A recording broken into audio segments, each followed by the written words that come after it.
Hey everybody, welcome to the JLash Show. My name is Lasher. Welcome back to episode 6.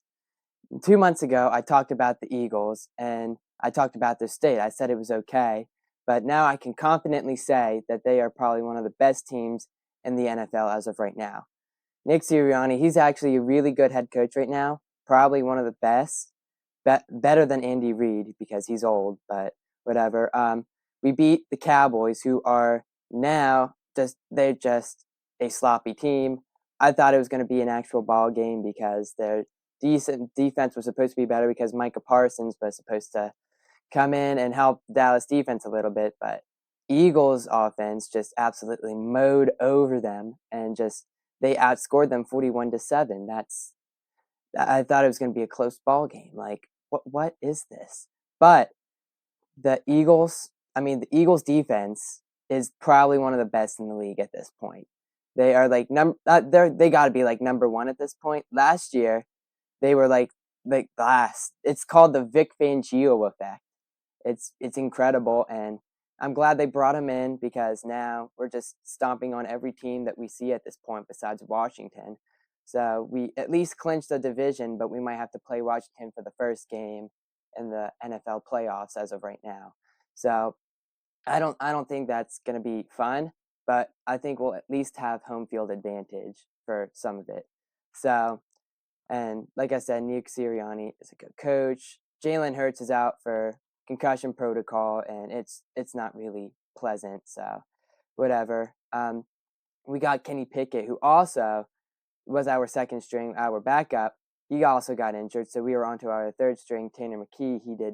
He did pretty good. So I just want one of them to come back. Kenny Pickett really was he's good. He gets the job done. He's not like Jalen Hurts, who just Jalen Hurts is a star quarterback. Like he's something else. And Saquon Barkley is not really good at running anymore. So I don't know, but he's I mean he's doing great. Like I like him so far. So I think, and he hasn't got injured. Like running backs get injured sometimes, and he's usually one of the most injury prone players. But for the Eagles, he hasn't missed a single game this year, which is very fortunate. And luckily, we can just keep going as a team and proceed as a team. And let's just hope we get into we're in the playoffs now. The Eagles are Super Bowl contenders. It's excellent. I love that. So I think that when they get into the playoffs, they can beat Washington. I think that's going to be a very close game, in my opinion.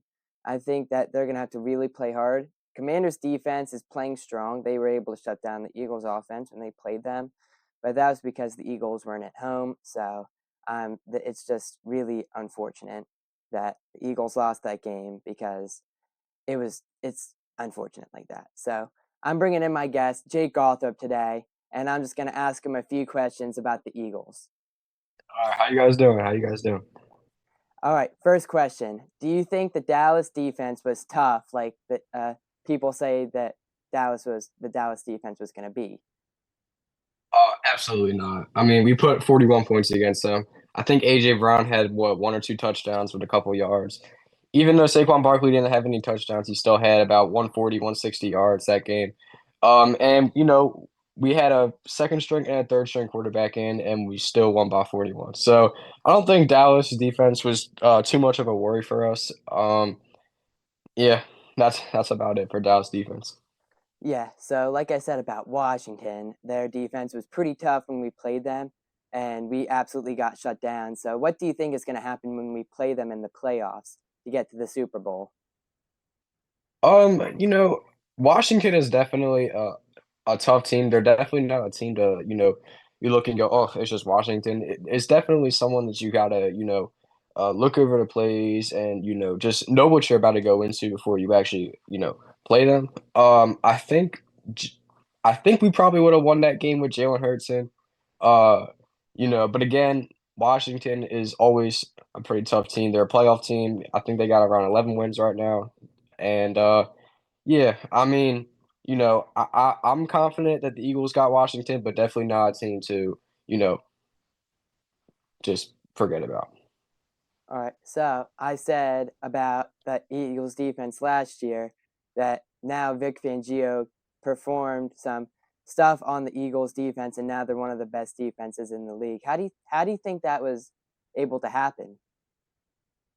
I think, better coordinating, and I also think that, Eagles getting back or better secondaries. I think the Eagles have 2 really good rookie corners in Cooper DeJean and, Quinton Mitchell, and I also think, CJ Gardner-Johnson has been playing really good for us too. And Reed Blankenship has always just been Reed Blankenship, and, yeah, I think the secondary has been great. I think Zach Bond has been great this season, and I think even our defensive line, even though it isn't the best in the league, I would say, Jalen Carter is, always getting double teamed every play. Definitely one of the, toughest D-line in the league, and I honestly think, with better coordinating and better secondary, that's how the Eagles' defense were able to improve from last year. Yes. So I also said that Nick Sirianni is probably one of the best head coaches in the league. What do For you what sure. do you like think about that? Um, I think a lot of Eagles fans in the beginning of this season and towards the end of last season were starting to kind of blame, the drought on Nick Sirianni. I don't really think it's Nick Sirianni. I mean, again, Nick Sirianni was the coach when we went to the Super Bowl, and Nick Sirianni was also the coach when we started 10-1 and went 11-6. Um, Again, I don't really think it's necessarily Nick Sirianni's fault for any of that. I think Nick Sirianni is one of the best head coaches in the league, like you said.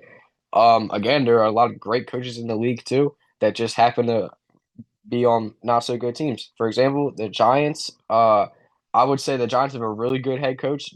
They're just the talent's not really there. But yeah, I would say Nick Sirianni is one of the better coaches in the league, like you said. All right, yeah. But CJ Gardner Johnson also got let go by the Eagles before Vic Fangio was even a coach on the Eagles, and they had one of the last. They were like one of the worst defenses in the NFL. What do you think CJ Gardner Johnson? What do you think CJ Gardner Johnson did for the Eagles that made them just so good? Well, to start off, or not Nick Sirianni, CJ Gardner-Johnson had 2 interceptions last game, I believe. Um, and correct me if I'm wrong, I believe CJ Gardner-Johnson is 2nd or 1st in interceptions on the team. He's been a great safety for us, and I just think CJ Gardner-Johnson has played great for us this season. All right. Do you think the Eagles could beat Detroit because Detroit is a really tough home team? We're going to have to play against them probably in the NFC Conference Championships.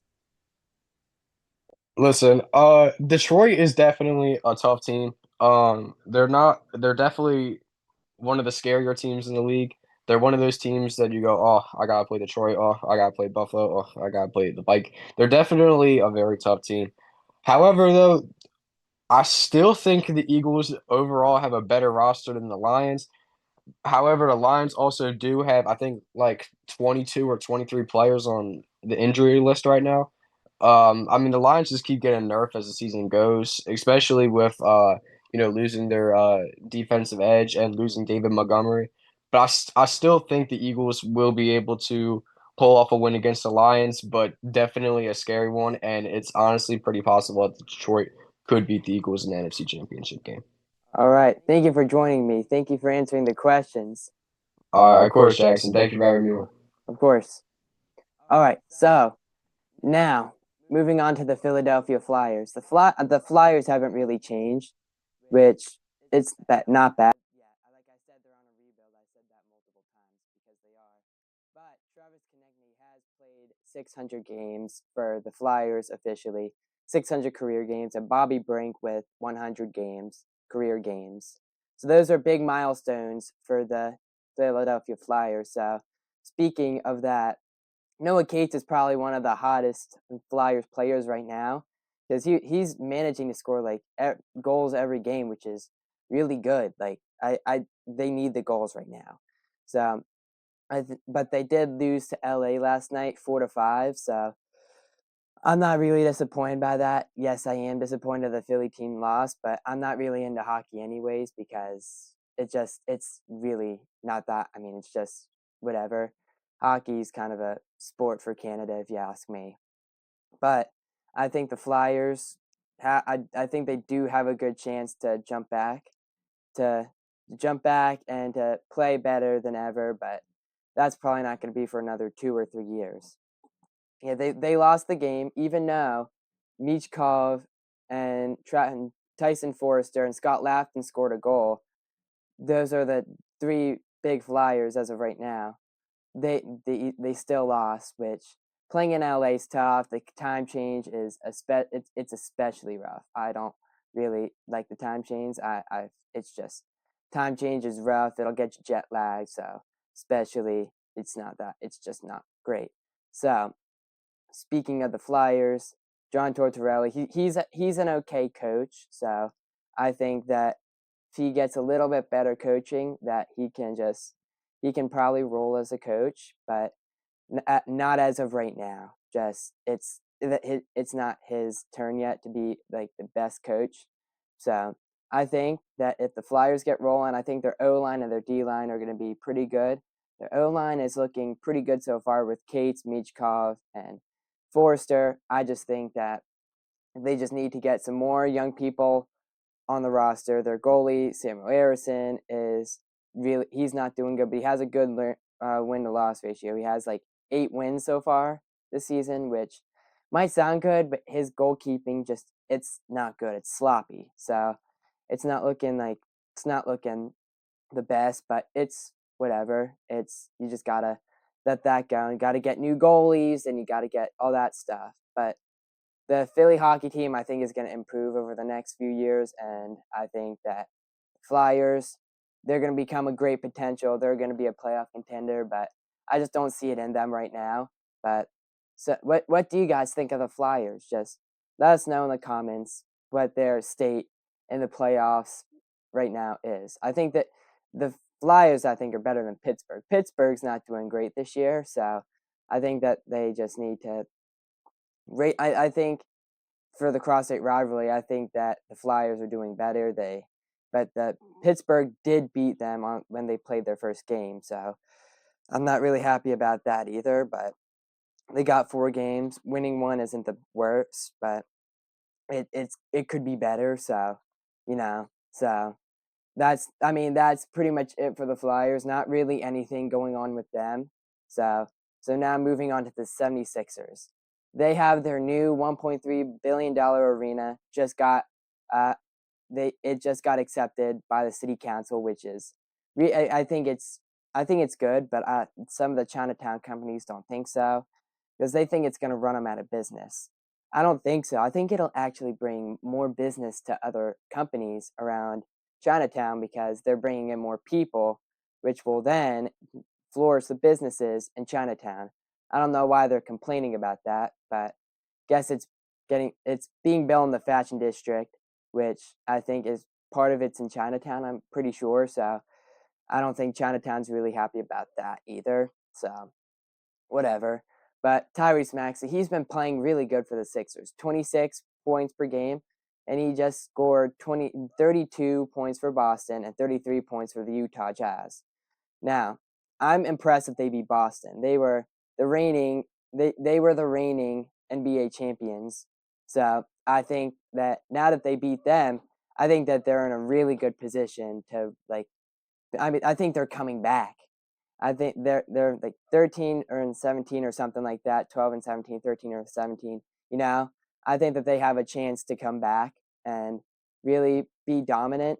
I think Joel Embiid's back right now, so now he's starting to get into a groove. He's playing good. He had like 9 rebounds in Boston, which is pretty. He's pretty good so far. Jared McCain, he's out for the season. It sucks, but it's not great. So, like I said, just look for it. Look at his YouTube channel for updates, and I'll update you about Jared McCain. But as of right now, he's not looking to come back anytime soon. Maybe next season, but as of right now, no, he's not going to come back. So it's very unfortunate. I don't like that he's gone. So I think he was going to be Rookie of the Year, and he's not anymore. Very unfortunate. But Joel Embiid, yeah, like I said, he's a good center. I said he was bad, but that's when he was injured.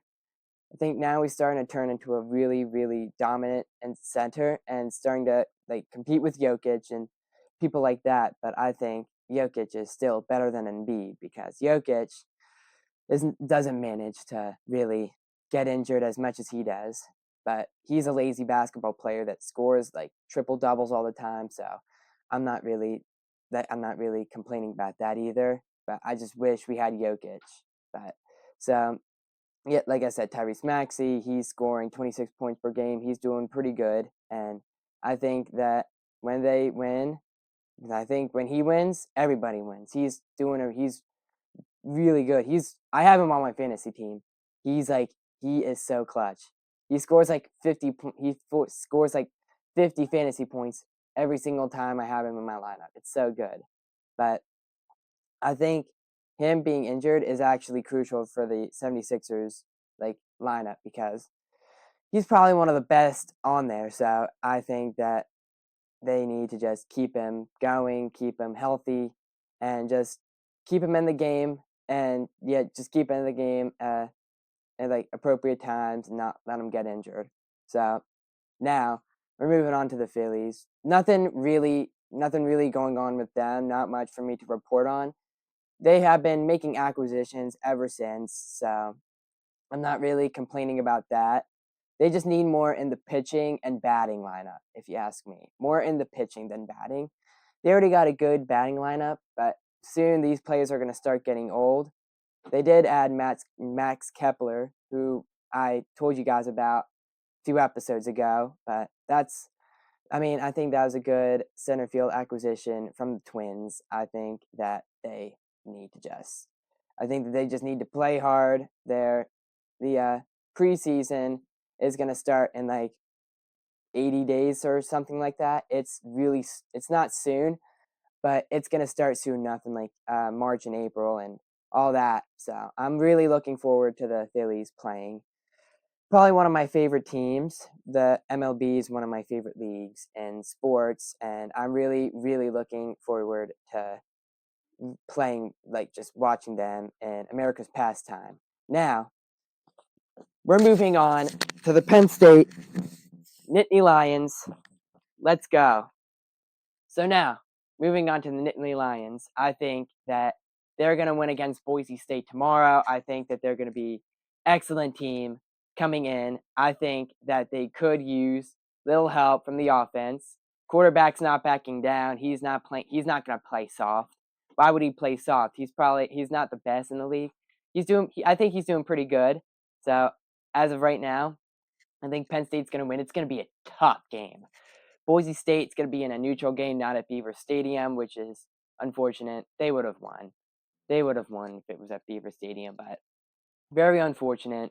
And the Penn State also added a second wide receiver, which is looking real. I mean, it's looking great right now for Penn State. I think that addition is looking pretty good. Coach Franklin just needs to keep coaching hard, even though he's not really good against top 5 teams. I think that I think he's just doing what he's supposed to do. He just needs to coach harder. He needs to coach tougher, and I think that he can do that. And hopefully, he can just do that, and they can win this game tomorrow. This is a must-win game. They're in the quarterfinals. When they want something, they're going to get it. So I think that they're going to be fierce on offense. They just need to play tough on defense, and I think that's going to be pretty much it for Penn State. So I think there's not much to report on besides that they're going to the quarterfinals. And that's pretty much it. They added a second wide receiver, and their quarterback is not backing down. So that's pretty much all for me to report on. Now, we have some big news. So the JLash Show merch is going to be dropping today after the show. We're going to have it in a link in the bio. And hopefully you guys can go get you some merch, enter promo code Eagles for 15% off, and you can get yourself a hat, mug, or shirt that says JLash Show on it. Authentic merch coming straight from the JLash Show. Hopefully you guys can get it and rep the t-shirts and rep the hats and get some mugs, which has my name on one of the back mugs. So hopefully, let's go. And we will have it on our JLash Show website in a little bit. Also, Happy New Year's. And Have a great and happy and safe 2025.